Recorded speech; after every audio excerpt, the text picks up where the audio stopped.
भक्त का भैया स्वभाव ऐसा होता है, ज्यादा चतुर बनने की कोशिश मत किया करो, सरल रहो, सहज रहो। चूहा आ गया तो यही सोचो कौन है, गणेश जी आए होंगे निश्चित। अभी बारिश पड़ जाए तो यही सोचना कथा सुनकर के देवता प्रसन्न हो रहे हैं, पुष्प वर्षा कर रहे हैं। चलते चलते गिर जाओ तो यही सोचना कोई बहुत बड़ी आपदा आने वाली थी, लेकिन ठाकुर जी ने केवल ठोकर लगवा दी। हर स्थिति में सकारात्मक, कभी भी मन में बुद्धि में ऐसे भाव आने ही मत दो कि ये गलत है, ये अपशगुन है। ये वैष्णव का पहला लक्षण है बंधु, वो हर स्थिति में भगवत कृपा का अनुभव करता है। प्रहलाद जी महाराज चाहते तो लाख बहाने बना देते, हिरण्यकश्यप के कुल में जन्मा, मैं भक्ति कैसे कर सकता हूं, लेकिन कोई बहाना नहीं किया। प्रहलाद जी अपने पिताजी को कहते हैं, पिताजी भक्ति का बीज अंकुरित माला जपने से नहीं होता, भक्ति का बीज अंकुरित माहौल होने से नहीं होता। अब आप सब लोग यहां पर नाम गुणगान कर रहे हैं, तो कोई नास्तिक आएगा तो निश्चित है वो भी गा देगा आप सबके प्रभाव से। आप सब उठ के नाचने लगोगे तो जो कभी भगवान का नाम नहीं गाता वो भी आ गया तो वो भी नाच जाएगा। माहौल तो सब करा देता है, लेकिन बिना माहौल के ये होना बहुत बड़ी बात है। तो पिताजी माहौल से भक्ति नहीं आती, नाम जप करने से भक्ति नहीं आती। आदि आदि भाव बताते हुए प्रहलाद जी अंत में कहते हैं, तो बोले फिर तुम्हारे अंदर भक्ति का बीज आया कैसे? तब प्रहलाद जी कहते हैं, महीयसाम पाद रजोभिषेकम निष्किंचनानाम न वृणीत यावत्। बहुत ध्यान से सुनिएगा बंधु। बोले पिताजी, निरंतर वैष्णव गुणानुवाद गाने वाले, निरंतर भगवत चर्चा करने वाले वैष्णवों की चरण रज की एक कृपा है कि मेरे अंदर भक्ति आई है। श्री गुरु चरण सरोज रज निज मन मुकुर सुधार, वरणो रघुवर विमल यश जो दायक फल चार। सबको याद है हनुमान चालीसा, सबसे पहला वाक्य गोस्वामी जी क्या कह रहे हैं? श्री गुरु चरण सरोज रज निजमन मुकुर सुधार। अपने गुरु के चरण के रज के कण से मैंने अपनी मन बुद्धि को सुधारा है। और उसके बाद क्या हुआ? बोले वर्णो रघुवर विमल यश जो दायक फल चाह। मेरी सामर्थ्य नहीं है, आपकी सामर्थ्य नहीं है कि आप यहां सत्संग में बैठे हो, मेरी सामर्थ्य नहीं कि मैं व्यासपीठ पर बैठ के बोल रहा हूं। और अगर आप अपनी सामर्थ्य मान रहे हो कि आप बैठे हो और मैं यहां से बोल रहा हूं, ऐसी सामर्थ्य मैं मान रहा हूं, तो आप और मैं, हम दोनों ही एक प्रकार से बाल बुद्धि हैं। यह हमारी मूर्खता होगी। आपकी और मेरी सामर्थ्य नहीं है कि हम एक शब्द भी सुन सकें, एक बार भी श्री राधा मुख से कह सकें, एक बार भी वृंदावन जा सकें या वृंदावन का स्मरण कर सकें। ये सब हम कर रहे हैं, निश्चित ही हमारे गुरुदेव की हम पर कृपा है। प्रहलाद जी कह रहे हैं, हिरण्यकश्यप बोले तुझ पे गुरुदेव की कृपा कब हो गई और यहां कौन से गुरु आ गए? तो प्रहलाद जी ने सारे वेद खोल दिए। बोले पिताजी, आप तो गए थे अमर होने के लिए हिमालय पर, उस समय मां को मारने के लिए राक्षस आए थे, उस समय मैं गर्भ में था। आप जब तपस्या से लौट करके आए उस समय मेरी आयु 5 वर्ष की थी, लेकिन आपने तपस्या की 1000 वर्ष तक, 10,000 वर्ष तक। आपने एक बार भी विचार नहीं किया कि 10,000 वर्ष बाद में आया मेरा बेटा 5 ही वर्ष का है। क्यों? क्योंकि मेरी मां को नारद जी बचा के ले गए राक्षसों से, और मेरी मां ने नारद जी से वरदान मांगा कि आप मुझे एक वरदान दो कि जब तक मेरी इच्छा नहीं हो तब तक मैं अपने बालक को जन्म ना दूं। तब नारद जी ने मां को यह वरदान दिया और 10,000 वर्ष तक नारद जी ने अनवरत भागवत की कथा मुझको सुनाई। मैं मां के गर्भ में बैठ करके वो भागवत के पीयूष वर्षण का पान करता रहा पिताजी। 10,000 वर्ष बाद मेरा जब जन्म हुआ तब ये भक्ति के बीज मेरे भीतर अंकुरित हुए। तो निश्चित ही आप मानिए चाहे मत मानिए, आपके पूर्वजों के पूर्वजों के किसी ने तो वृंदावन रस को चखा है, वृंदावन रस की सेवा की है, इसीलिए वो भक्ति का बीज आपके भीतर आया है और अब आप भी कर रहे हो। तो निश्चित है, इसका जरूरी नहीं आपके पुत्र पे आएगा, पुत्र के पुत्र में आ जाएगा, पुत्र के पुत्र के पुत्र में आ जाएगा, कहीं ना कहीं तो वो बीज जाकर के अंकुरित होगा, उसको आप रोक नहीं सकते। तो भैया ये भक्ति आती कहां से है? बिना महत पाद रजोभिषेकम। जब तक आप संत जनों के चरणों में दंडवत प्रणाम नहीं करोगे, यह भी विचार मत करो कि पृथ्वी पर गंदगी पड़ी है, मिट्टी पड़ी है, कीच है, क्या संत दिखे और तुरंत दंडवत। जब इतनी तत्परता संतों के वैष्णवों के प्रति रहेगी, तब भक्ति के बीज अंकुरित होंगे।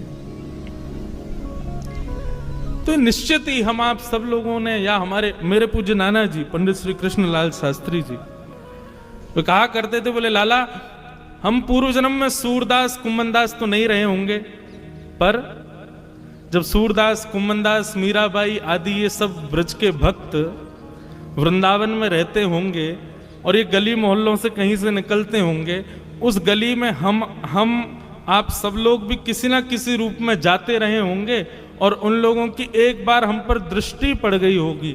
उनकी एक दृष्टि का ये कमाल कि महाराज की इस जन्म में हम भक्त हैं, हम वैष्णव हैं, हम वृंदावन के उपासी।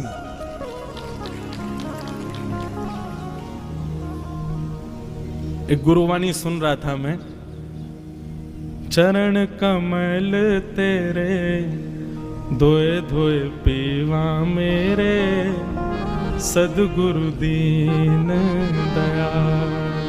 क्यों? अच्छा एक और बात, आप इस भाव से ये मत सोच लेना कि संत जहां से भी जाएं वहां चरण रज उठा के माथे से लगा लें, उनके चरण धो के और उसको दिन रात पीवें, उससे तो होता ही है, पर उसके पहले उनकी वाणी सुनकर के अपने चित्त को, अपनी बुद्धि को, उसको स्थिर करना पड़ेगा, उसकी स्थिति का अनुमान लगाना पड़ेगा, तभी यह संभव हो सकता है। हमारे वृंदावन में गौड़िया वैष्णव संप्रदाय के एक महापुरुष रहते थे, सेवा में पधारा, नित्य सेवा करते थे। एक बार उनके ठाकुर जी ने बंगाल के किसी वैष्णव भक्त को स्वप्न में दर्शन देके आज्ञा की कि तुम वृंदावन चले जाओ। बंधुओं एक मेरी बात बहुत ध्यान से सुनो, ठाकुर जी का जब अनुग्रह होता है तो सबसे पहले ठाकुर जी स्वप्न में दिखेंगे। भगवत दर्शन ऐसे नहीं होगा स्पष्ट ठाकुर जी प्रकट हो गए, दिख गए, चल रहे फिर रहे हैं, दिख रहे हैं हमको, ऐसा नहीं। ठाकुर जी सबसे पहले स्वप्न में दर्शन देंगे और स्वप्न में भी प्रत्यक्ष नहीं दिखेंगे। ठाकुर जी की कोई ना कोई अंग का दर्शन होगा, ठाकुर जी की कोई ना कोई वस्तु का दर्शन, वंशी दिख जाएगी, मोर मुकुट दिखेगा, ठाकुर जी की पीली पीतांबरी दिखेगी। रात्रि में सोते सोते ऐसा लगेगा मानो चंदन की सुगंधी आ रही हो, केसर की सुगंधी आ रही हो, ऐसे ऐसे अनुभव ठाकुर जी कराते हैं। स्वप्न दर्शन सबसे पहला। हमारी एक बात मान लीजिएगा, स्वप्न में कभी ठाकुर जी दिख जाएं, कभी किसी को बताइएगा मत। प्रेम को और रत्न को दोनों को गोपनीय रखना चाहिए।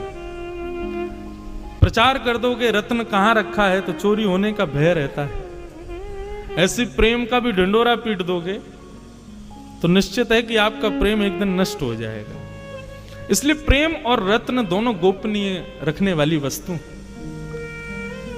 तो भगवत कभी दर्शन स्वप्न में हो या कोई अनुभव कभी भी हो तो कभी किसी से कहना नहीं।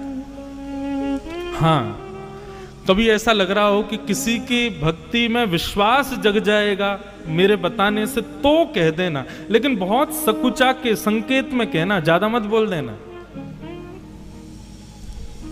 तो स्वप्न में ठाकुर जी दिखते हैं, स्वप्न के बाद प्रतीक्षा करो कि अब जागृत अवस्था में उनका अनुभव होगा। आप जहां बैठे हो ऐसा लगेगा ठाकुर जी यहीं विराज रहे थे, आपको ऐसा लगेगा ठाकुर जी ने कोई अनुग्रह किया, कोई कृपा की है। तो पहला स्वप्न दर्शन, दूसरा अनुभव दर्शन और तीसरा होगा प्रत्यक्ष दर्शन। ठाकुर जी दिखे ही जाएंगे, सामने ही खड़े हो जाएंगे। बहुत लंबी दूरी है भैया हमारी और ठाकुर जी की, थोड़ी नेक समीप करनी है। तो नाम जब तिलक लगाना, कीर्तन करना, सत्संग सुनना, इसके पीछे एक ही उद्देश्य रखो, ठाकुर जी स्वप्न में ही आ जाओ, और कुछ नहीं। तो एक बार तो कोई अनुभव कराओ। तो बंगाल के एक भक्त को ठाकुर जी ने स्वप्न में जाकर के कहा कि तुम वृंदावन जाओ, हम तुम्हारी भक्ति से बड़े प्रसन्न हैं, और वहां एक गौड़िया वैष्णव बाबा रहते हैं, उनके यहाँ मदन मोहन जी की सेवा है, तुम वहां जाकर के उनका अनुग्रह स्वीकार करो।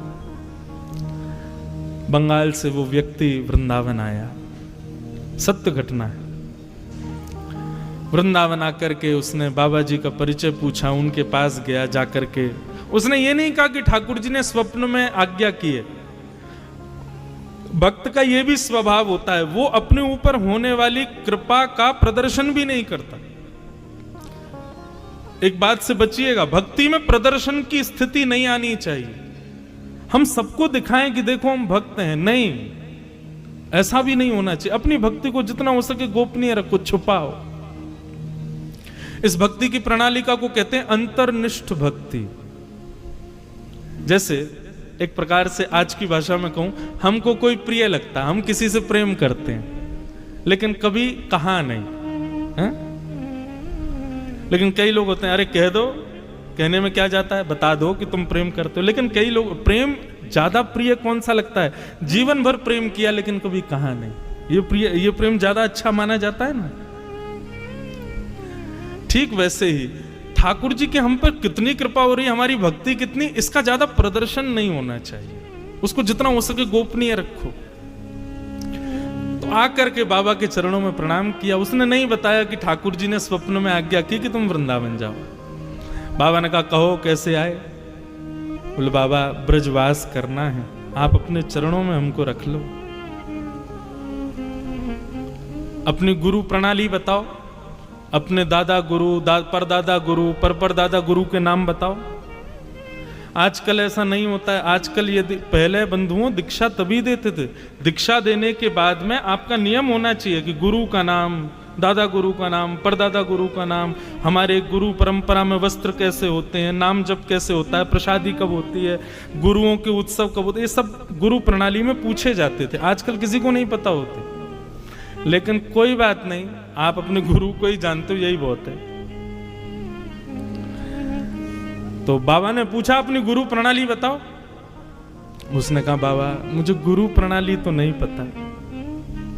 बोले, गुरु प्रणाली नहीं पता? कहीं लिखी होगी, गुरु ने लिख के? बोले, है, पर वो तो मेरे घर बंगाल में ही रह गई है, अब मैं तो इतनी दूर से आ गया। बाबा ने थोड़ी देर तो उनको प्रवचन सुनाए, थोड़ी देर बोलने के बाद बोले, वापस जाओ, गुरु प्रणाली जब तक नहीं लाओगे तब तक हमारे यहां नहीं रह सकते। पहले परंपरा बताओ तुम्हारी कैसी है। गुरुजन भी अपनी सिक्योरिटी रखते थे। इससे यह भी पता चल जाता था कि वैष्णव वास्तव में वैष्णव है कि नहीं। कहीं ऐसे तो नहीं बस लगाए तिलक फोटा चले आए। गुरु आज्ञा हो गई कि वापस जाओ, गुरु प्रणाली लेके आओ। उस समय मथुरा में स्टेशन नहीं था, हाथरस से रेल पकड़नी पड़ती थी। सोचो कितनी पुरानी बात। बेचारे गुरु आज्ञा मान करके वृंदावन से हाथरस निकल गए। लेकिन ज्यों-ज्यों वृंदावन से चरण बाहर रख रहे हैं, त्यों-त्यों उनके हृदय में पीड़ा हो रही है। जैसे तैसे तो वृंदावन मिला, श्री जी ने, ठाकुर जी ने कृपा करके मुझे भेजा, परंतु गुरु आज्ञा हो गई कि छोड़ के जाओ, तो अब तो गुरु आज्ञा भी माननी पड़ेगी। हाथरस पहुंच गए। अब जैसे जैसे वहां पर ये भाव आ रहा है कि इतनी देर में रेल आ रही है, इतनी देर में रेल पहुंचने वाली है, ज्यों-ज्यों रेल समीप आवे स्टेशन के, त्यों-त्यों व्याकुलता हो। क्या करूं? वृंदावन छोड़ूंगा तो रेल में बैठती मेरे प्राण निकल जाएंगे, और वृंदावन नहीं छोड़ के जाऊं तो गुरु की आज्ञा। तब वृंदावन का स्मरण किया, और वृंदावन के श्री बांके बिहारी, राधा रमण, राधा वल्लभ, श्याम सुंदर यमुना मैया, ब्रज रानी, रज रानी, गोपेश्वर महादेव, सबका स्मरण किया। बोले आप सब कृपा करो, मुझे ब्रज से दूर नहीं जाना, लेकिन मैं क्या करूं, गुरु आज्ञा है, उसका भी पालन करना है, तो आप ही सब व्यवस्था करो, कैसे ये सब हो कि मैं ब्रज से भी ना जाऊं और गुरु आज्ञा भी ना टले। आप विश्वास माने, वो आंख बंद करके वृंदावन को प्रणाम कर रहे थे, रेल सामने आई, सब बैठ गए और रेल निकल गई, वो खड़े ही रहे, उनको पता ही नहीं चला रेल आ गई थी। जैसे नेत्र खोल करके देखे तो सामने रेल जा चुकी। उन्होंने पूछा भैया बंगाल जाने वाले, बोले वो तो निकल गई रेल। बोले अरे ये तो अपराध हो गया, मैं रेल में बैठा नहीं, गुरु आज्ञा मानी नहीं, क्या करूं क्या करूं। परंतु बंधुओं, यहां जैसे उसने वृंदावन का स्मरण किया, बाबा जिनके यहां वो गया था, वो जैसे ही लेटे थे तो स्वप्न में श्री जी प्रकट हो गए और श्री जी प्रकट होकर के बोली, उस बालक को हमने भेजा था वृंदावन। वृंदावन कोई अपनी इच्छा से नहीं आता, वृंदावन तुम्हारी इच्छा से नहीं आता, मेरी इच्छा से व्यक्ति वृंदावन आता है, और तुमने उसको वापस क्यों भेज दिया। बाबा बोले श्री जी मैंने तो गुरु प्रणाली मांगी थी, उसने कहा घर है, तो मैंने कहा जाओ ले आओ। बोले अपने राधा अपने मदन मोहन जी के सिंहासन के नीचे देखो, पर्ची में हमने उसकी गुरु प्रणाली लिख करके रख दी है, उसकी गुरु प्रणाली वहीं रखी है, जाकर के तुम उसका दर्शन कर लो और वो कल जब आए तो उसको स्वीकार कर लो। अब वो बालक सोचे मैं क्या करूं, रेल तो निकल गई, 4 दिन तक रेल आनी नहीं है। सहमा सहमा वृंदावन आया, डर रहा था कहीं गुरुजी ने मुझको देखा तो कहीं नाराज ना हो जाए, और यहां गुरुजी उसको ढूंढ रहे थे कि बेचारा कहां चला गया, उसको ढूंढो, कहीं ज्यादा दूर ना निकल गया हो। तभी बीच वृंदावन के परिक्रमा मार्ग में सामने से उस बालक को आते बाबा ने जैसे ही देखा, बालक तो डर गया कि बाबा यही मारेंगे, मुझको देख लिया कि तू गया नहीं बंगाल। लेकिन बाबा तो दौड़ करके आए और हृदय से लगा लिया, नेत्र सजल हो गए। बोले मुझे तुम्हारी गुरु प्रणाली मिल गई। बोले कैसे? बोले कैसे क्या बताऊं, श्री जी लिख करके देके गई अपने हाथ से तुम्हारी गुरु प्रणाली, ताकि तुम्हारा ब्रज ना छूटे, तुम्हारा वृंदावन ना छूटे। ऐसी कृपालु हमारे बंधुओं, मैं आजकल अपनी कथा में कहने लगा हूं, हमारे वृंदावन के 5 पंचायतन हैं। हमारे वृंदावन बिहारी लाल जी के चरण सेवक यहां विराज रहे हैं, इनके सन्मुख अनुग्रह करके कहूं और ये मोहर लगाएंगे मेरी बात पे, हम लोग वृंदावन जाते हैं और वृंदावन जाते ही सीधे बिहारी जी जाएंगे, राधा वल्लभ जी जाएंगे, राधा रमन जी जाएंगे, नहीं।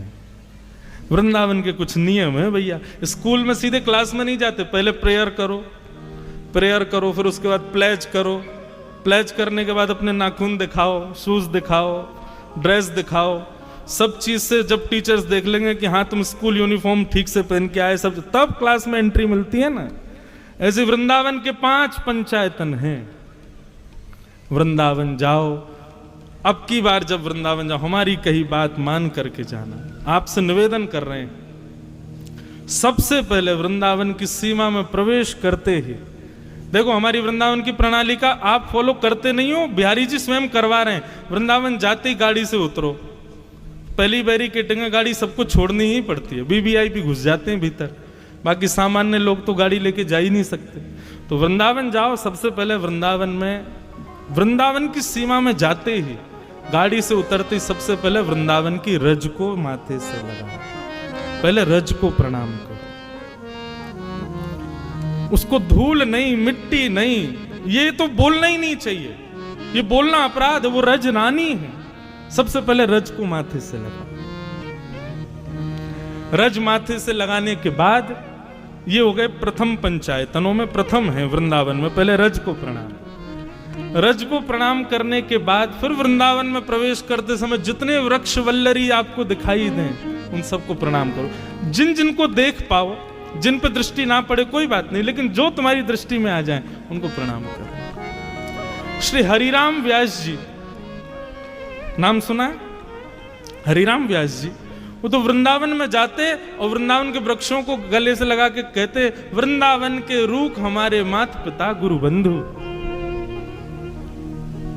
वृंदावन के दूसरे पंचायतन है वृक्ष, कुंज निकुंज। हमारे बांके बिहारी जी का मूल नाम कुंज बिहारी, क्यों? कुंजों में ही रहते हैं, वृक्षों में ही विराजते हैं, वृक्षों के नीचे ही विराजते हैं। तो ये सामान्य वृक्ष नहीं है बंधु।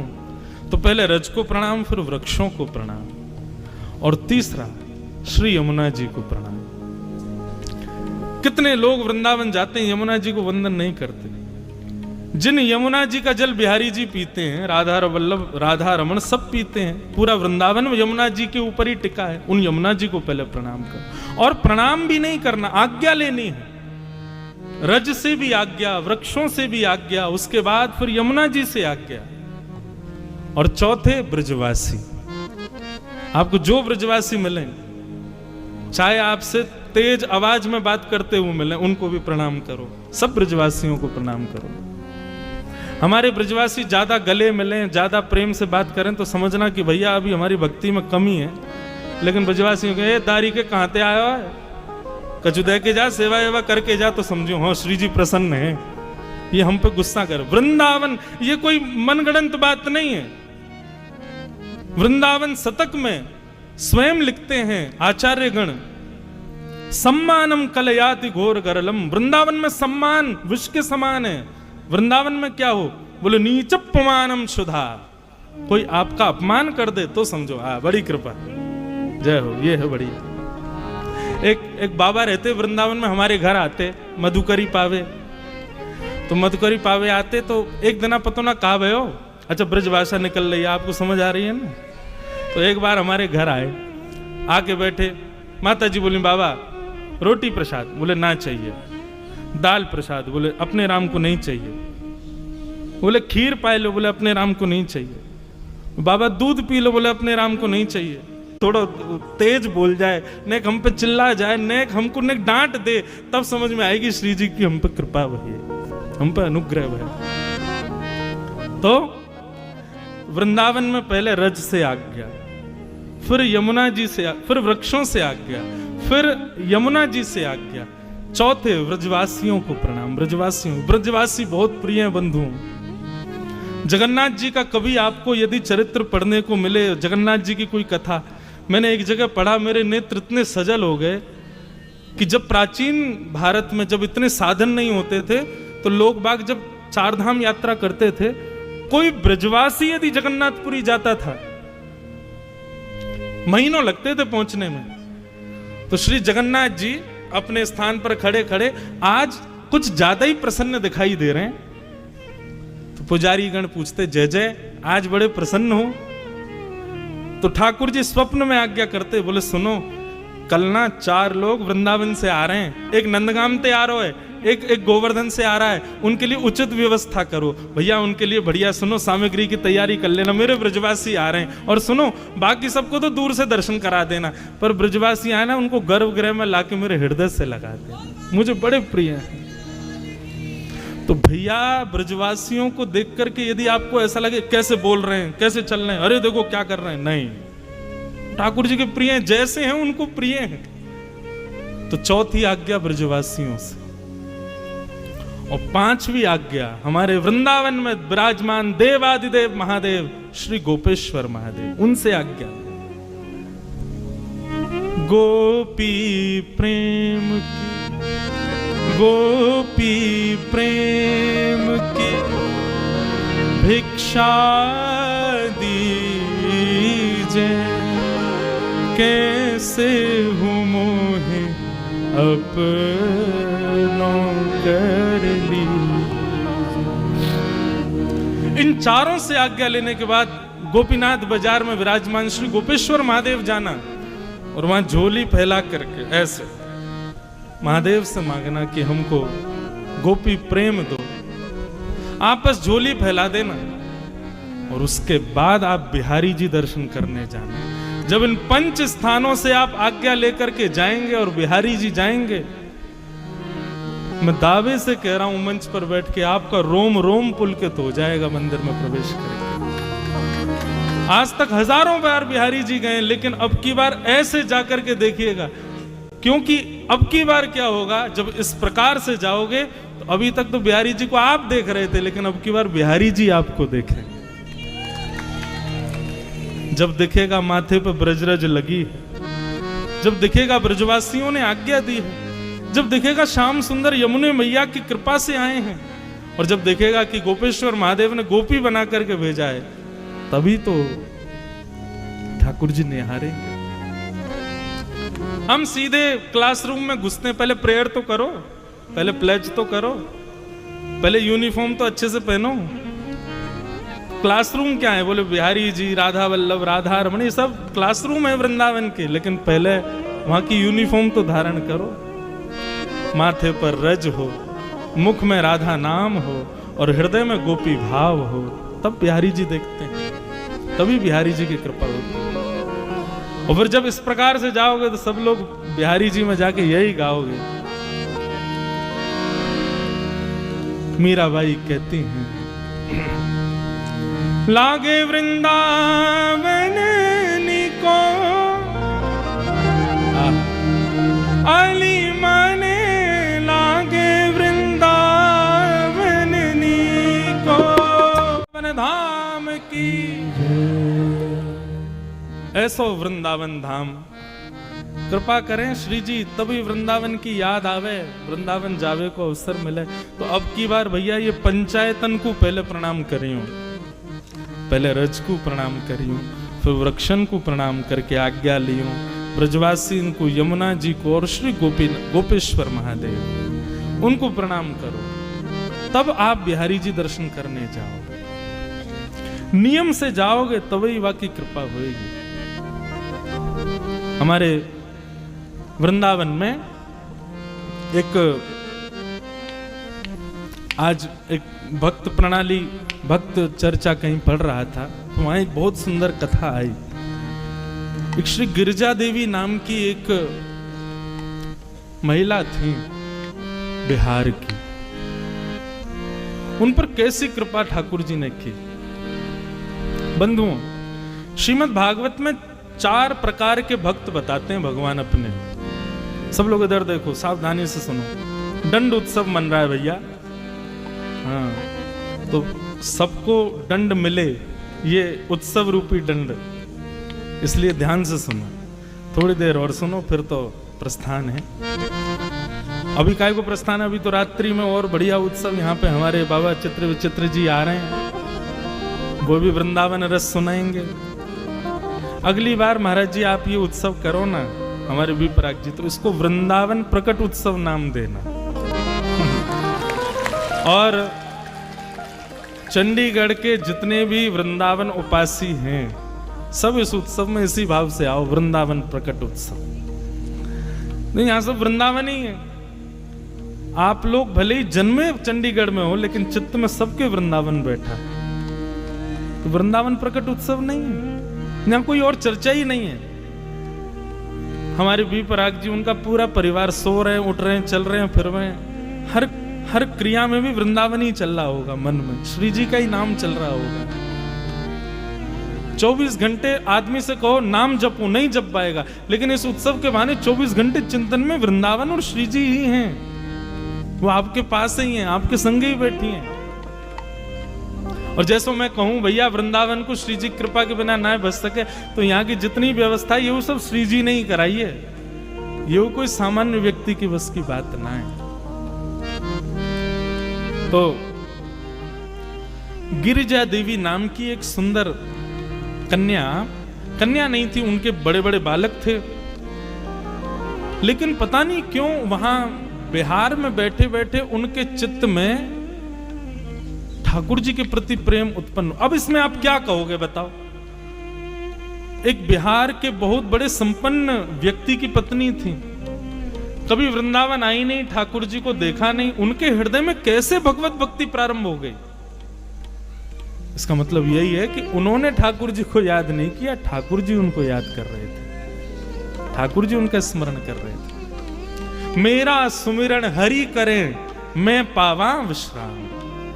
भक्ति की स्थिति कहां तक जानी चाहिए? हमारा नाम जप, हमारी परिक्रमा, हमारा वृंदावन आवागमन, बिहारी जी दर्शन, इन सब से हमको चाहिए क्या? हे बिहारी जी, बहुत आ गए वृंदावन, अब कृपा करो आप पधारो चंडीगढ़, आप पधारो हमारे चित्त में, आप पधारो हमारे स्वप्न में। ये स्थिति होनी चाहिए। मेरा सुमिरन हरि करें। आप कभी हमारा सुमिरन कर लो नाथ, हम इसलिए आपका भजन ज्यादा कर रहे हैं। हम प्रधानमंत्री को याद करते हैं, सभी कर रहे हैं। प्रधानमंत्री ने आपको याद किया, बड़ी बात है कि नहीं है? आपको प्रधानमंत्री याद कर रहे हैं। अब सोचो, श्री जी को तो सभी याद कर रहे हैं, लेकिन श्री जी आपको याद कर रही हैं, कितनी बड़ी बात है। निश्चित मानिए,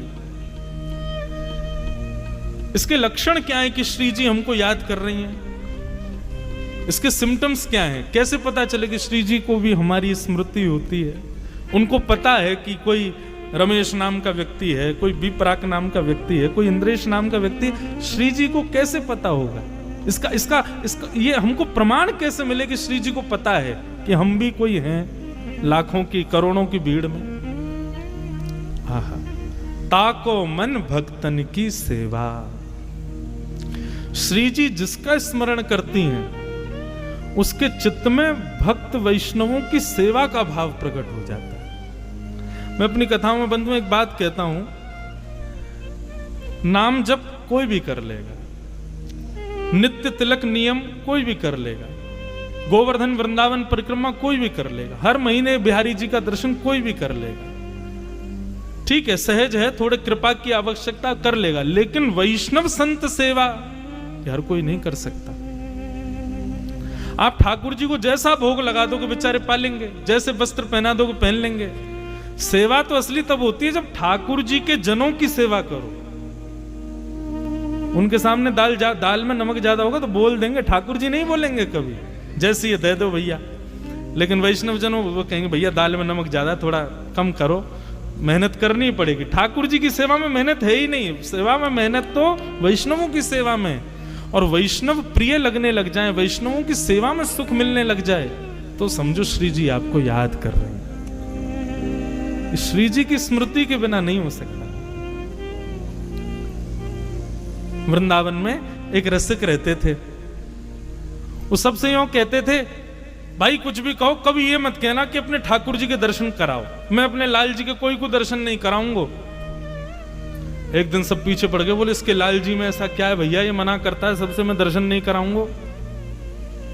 सब पीछे पड़ गए, बोले दर्शन कराओ। बोले नहीं, तुम सब कहोगे ये कैसे ठाकुर जी, अगर तुम ऐसा कहोगे तो मुझे मेरे हृदय को बड़ी ठेस पहुंचेगी, इसलिए मैं अपने ठाकुर जी के दर्शन किसी को नहीं कराऊंगा। एक ने उससे जाके कहा, बोले मैं कभी नहीं कहूंगा तेरे ठाकुर जी चाहे जैसे हो, मैं तो यही कहूंगा बड़े प्यारे ठाकुर जी। बोले वचन दे तू ऐसा नहीं कहेगा, ये कैसे ठाकुर जी। बोले नहीं कहूंगा, तू करा तो सही मुझे दर्शन। जैसे ही उसको लेकर के अपनी कुटिया में गया, कुटिया में जाते ही महाराज सामने एक ऐसे बढ़िया आसन था, और आसन के ऊपर मटका रखा था, मटके पे माला चढ़ रही थी, उसी पे तिलक पूजन रोरी चावल पधराए हुए थे, सामने भोग रखा था, और उन्हीं को जाके प्रणाम करने लगा, मटके को, घड़े को। तो ना चाहते हुए भी संग वाले ने बोले दिया, ये कैसे ठाकुर जी, भैया ये कैसे ठाकुर जी तेरे। उसने कहा देख मैंने मना किया था ना। बोले अच्छा क्षमा कर दे भैया, लेकिन एक बार बता तो सही, ये मटके जैसे ठाकुर जी कैसे तेरे। तो उसने बताया, बोले वृंदावन में जितने संत वैष्णव विचरण करते हैं, मुझे जैसे ही दिख जाते हैं, उनके निकलते ही मैं उनकी चरण रज हाथ में भर लेता हूं, लाके आ मटका में भर लूं। वृंदावन के सब संतों की चरण रज ही इस मटके में है, मैं नित्य माथे से लगाता हूं, नित्य हृदय से लगाता हूं, और यही कोई श्यामा श्याम मान करके इनकी सेवा करूं। नेत्र सजल हो गए। ठाकुर जी की सेवा सरल है बंधुओं, कोई भी कर लेगा। वैष्णव सेवा बड़ी कठिन है, और यदि आपकी वैष्णव सेवा में रति हो जाए, आपको पता चली चंडीगढ़ कोई महाराज जी पधार रहे हैं, चंडीगढ़ कोई वृंदावन से ब्रजवासी आ रहे हैं, चंडीगढ़ कोई ब्रज उपासी आ रहे हैं, आपका चित्त वृत्ति मचलने लग जाए, आनंदित हो जाओ, खाने पीने की सुध ना रहे, रात भर ये लगे कब होगी सुबह, कब हम उनसे मिलेंगे, कब उनको प्रणाम करेंगे, ऐसी स्थिति हो जाए, दावे से मान लो श्री जी आपको याद करते हैं। श्री जी के जनों का स्मरण आपके चित्त में सहज भाव से होने लग जाए, आज नहीं पता चलेगा, कल जब यहां से सब पैकअप होगा ना, फिर आप सबके हृदय में एक पीड़ा जैसी होगी। आप आगे अपना कार्यक्रम के लिए जाओगे, मन नहीं लगेगा। क्यों? बार बार स्मृति आएगी, कैसा आनंद आया था, रात में कैसे नाचे थे, हमने कथा सुनी थी, इतने वैष्णव आए थे, ऐसा हुआ था वैसा। ये बार बार ये स्मृति चित्त में आएगी। उस समय जो विरह वेदना होगी ना, निश्चित मानना वो वेदना आपकी नहीं, श्री जी की है। वो आपको याद कर रही है, इसलिए वो वेदना हो रही है। तो श्री जी की स्मृति में आप हो, इसका मतलब क्या है? ये कब मानो? जब आप वैष्णवों के प्रति बड़े प्रिय हो जाओ, वैष्णवों की सेवा में आपकी रति हो जाए। तो श्री जी स्मरण करें, हमको इतना भजन करना है। तो गिरिजा देवी नाम की एक महिला थी, पता नहीं क्यों उनके हृदय में एक अदृश्य से ठाकुर जी के प्रति प्रेम प्रकट हो गया। एक दिन सहज ही अपने पति से कहा, मुझे वृंदावन जाना है। पति ने कहा, ठीक है, कल तुम्हारी व्यवस्था कर देते हैं, वृंदावन चली जाओ। ज्यादा नहीं, 50, 60, 100 वर्ष पुरानी बात होगी ज्यादा से ज्यादा। लेकिन मैं केवल जाके दर्शन करके वापस आने के लिए नहीं मांग रही हूं आज्ञा, मैं सदा के लिए वृंदावन ही रहूंगी, मैं वापस नहीं आऊंगी। पति ने पहले तो बहुत मना किया, बहुत दिन तक उसकी आज्ञा का, बोले ऐसे कैसे जाने दूंगा, कहां रहोगी, क्या कहो? बोले वो नहीं पता, बस मुझे वृंदावन जाने दो। जब स्थिति ऐसे होने लगी, कृष्ण विरह का ज्वर चढ़ने लगा, बुखार आने लगा, किसी भी औषधि से भी वो बुखार दूर नहीं होता था। तो पति ने यही सोचा, उसी में भलाई है कि इनको वृंदावन भेजो। और वृंदावन आई। श्री राधा रमण जी की अनन्य भक्त, सदा उन्हीं के दर्शन करते, उन्हीं की लीला का अनुभव करते।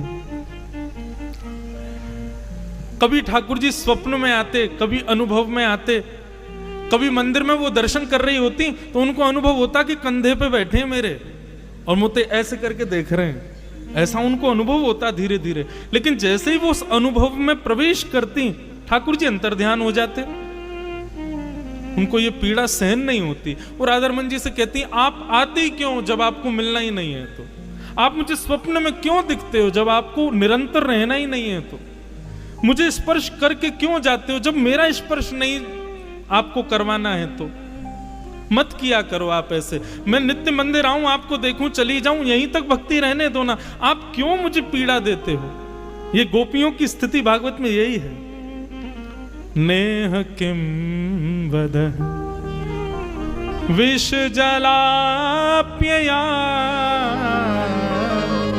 व्याल राक्षसा वर्षमारुता वैद्युतान ला। गोपी गीत, गोपी गीत में गोपियां क्या कहती हैं? नाथ, हमको अकेले इस वन में छोड़ के आप अंतर्ध्यान हो गए। अगर इसी प्रकार हमको मारना था तो कालियानाग से क्यों बचाया? इंद्र ने वर्षा की, गिरिराज पर्वत क्यों उठाया? तृणावर्त, सक्टासुर, इतने सारे राक्षस ब्रज में आए हमको मारने के लिए। आपने हमको उनसे क्यों बचाया जब आपको ऐसे ही मारना था हमको? तो वही बात गिरिजा देवी कहने लगी, हे राधा रमण, आपको नहीं समझ आता है, लेकिन आप जब स्वप्न में आके अंतर ध्यान होते हो, मुझे छू के चले जाते हो, मुझे बार बार अनुभव, उसके बाद मेरी जो स्थिति होती मैं कैसे बताऊं? प्राण निकल जाएंगे मेरे किसी दिन। ऐसा मत करो। एक दिन महामंत्र का जाप कर रही थी, हरे कृष्ण कृष्ण कृष्ण हरे हरे, हरे राम राम राम हरे हरे। महामंत्र का जप निरंतर करती थी। और जब वो जप करने बैठती तो कभी हाथ से माला छूट जाए, कभी उनको नींद सी आने लग जाए, कभी पीछे से नोच के भग जाए ठाकुर जी, ऐसे कुछ ना कुछ करते थे।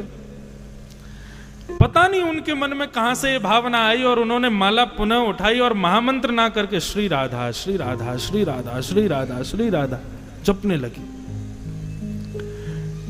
जैसे ही श्री राधा नाम का उच्चारण करना उन्होंने प्रारंभ किया, किसी ने उनको कहा नहीं, किसी ने उनको बोला भी नहीं, पर सहज ही उन्होंने शुरू कर दिया। क्यों? इस विरह वेदना को श्री जी समझ गई थी कैसे दूर करना है। बहुत ध्यान से सुनना क्या हुआ।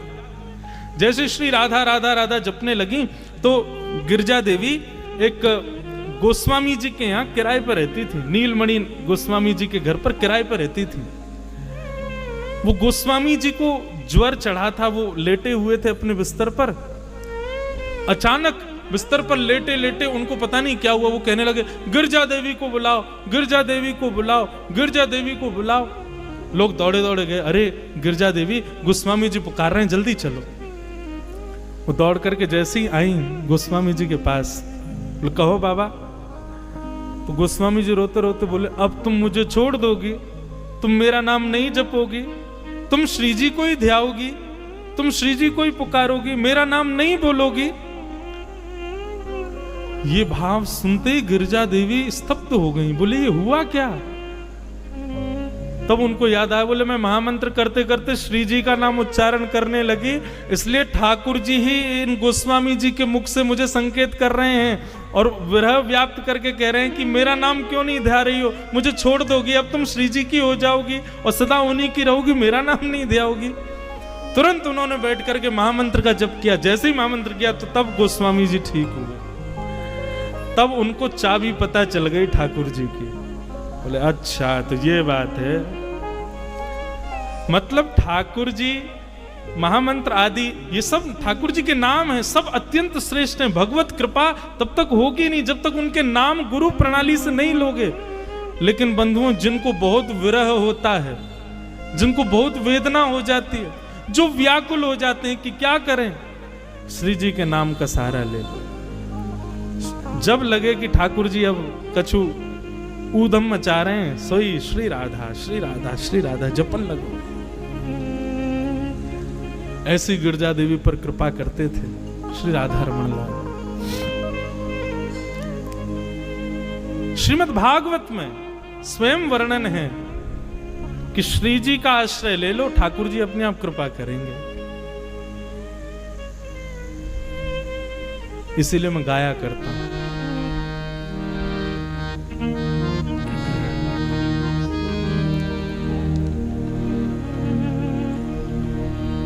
हे सुन राधिका दुलारी, तेरे द्वार का भिखारी हूँ मैं, शाम का पुजारी, पीड़ा है हमारी, श्याम ना मिला हमें, श्याम ना मिला हमें, श्याम ना मिला हमें, श्याम ना मिला। हे सुन राधिका दुलारी, सुन राधिका दुलारी, तेरे द्वार का भिखारी, तेरे द्वार का भिखारी, एक पीड़ा है हमारी, एक पीड़ा है हमारी, श्याम ना मिला हमें, श्याम ना मिला हमें, श्याम ना मिला हमें, श्याम ना मिला। आप विश्वास मानिए, अपने दिन भर के नियमों में एक बार श्री जी को याद जरूर करो।